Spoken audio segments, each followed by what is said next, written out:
பாருங்க, நான் இன்னைக்கு புளிச்சக்கீரை கடை போறேங்க. ஆறுக்கு வேக போட்டேன். புளிச்சக்கீரை தண்ணி கொதிக்கிட்டுன்னு சொல்லிட்டு புளிச்சக்கீரை போட்டு வேகி எடுத்து வச்சிருக்கிறேன். இதை வந்து நான் ஒரு அலசி எடுத்து வச்சுட்டு நான் தாளிப்பேன்.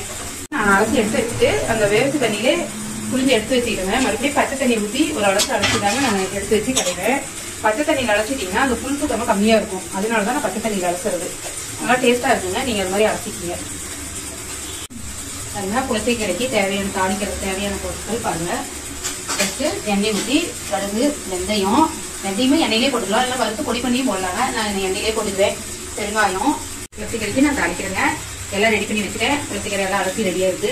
இப்போ நான் தாளிக்கிறேன் பார்த்துங்க. எண்ணெய் ஒரு 4 ஸ்பூன் ஊற்றுங்க. இந்த எண்ணெய் நல்லா பொங்கல் ஊற்றுனீங்கன்னா புளிச்சக்கீரை நல்லா டேஸ்டா இருக்கும். 4 ஸ்பூன் ஊற்றிக்கோங்க.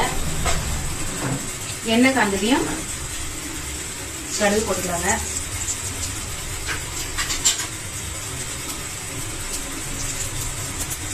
கடுகு கொஞ்சம் வெந்தயம் போட்டுக்கலாங்க. வெந்தயம் வந்து எண்ணெயிலையும் போடலாம், வறுத்து கட்டி நுணுக்கி போடலாம். அது டேஸ்டா இருக்குங்க. இதோட டேஸ்டா இருக்கும். நான் எண்ணெயிலே போடுறேன். கைமலைங்க அதெல்லாம் எண்ணெயிலே போடுறேன். பெருங்காயங்க, அப்புறம் வரமிளகாய் தாங்க போடுறதுக்கு. அப்புறம் பார்த்தீங்கன்னா சின்ன வெங்காயம் பூண்டு ரெடி பண்ணி வச்சுருக்கிறேங்க. அதையும் போட்டுக்கலாம்.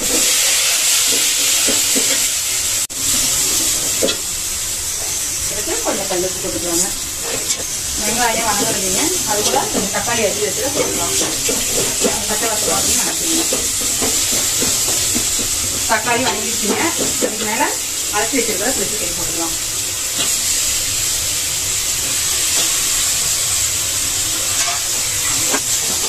போட்டு வணக்கம் வணக்கி வச்சுக்கோங்க. உப்பு, ஒரு சின்ன எலுமிச்சை பழம் போடுங்க. இது புளி போட்டுக்கணும். புளி போட்டால் தானே டேஸ்டா இருக்கும். வச்சுக்கலாம். தேவையான அளவு தண்ணி. தண்ணியே வெந்தது இல்லையா, அதனால தேவையான அளவு கணக்காக தண்ணி ஊற்றிக்கலாம் போதும். ஒரு 10 நிமிஷம் வேகட்டுன்னு சொல்லிட்டு கடைஞ்சி ரெடி பண்ணிக்கலாங்க. கொத்தமல்லி தலை ஒரு 4 போட்டுக்கலாம். வாசத்துக்கு இருந்தால் போடலாம், அப்படின்னா எடுப்பாங்க.